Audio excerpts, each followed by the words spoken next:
Dans Jean 13, 34, Jésus enseigne, « Je vous donne un commandement nouveau. Aimez-vous les uns les autres.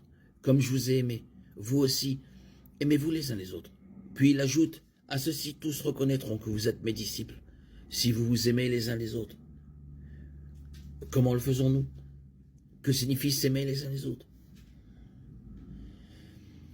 S'aimer les uns les autres, dans ce verset 35, fait référence aux autres croyants. Un signe distinctif d'un disciple de Christ est un amour profond et sincère pour ses frères et sœurs en Christ.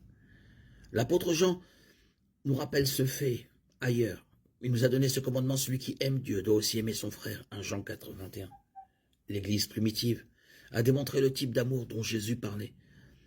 Il y avait à Jérusalem des gens venus de tous les coins du monde, Actes 2, 9, 11.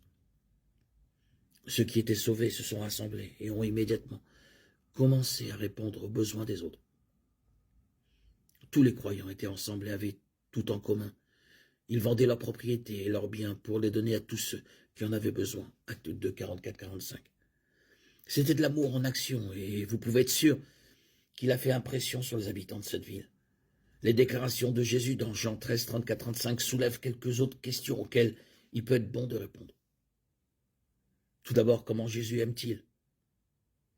Il aime inconditionnellement, de manière sacrificielle, avec pardon, et éternellement. Romains 5, 8.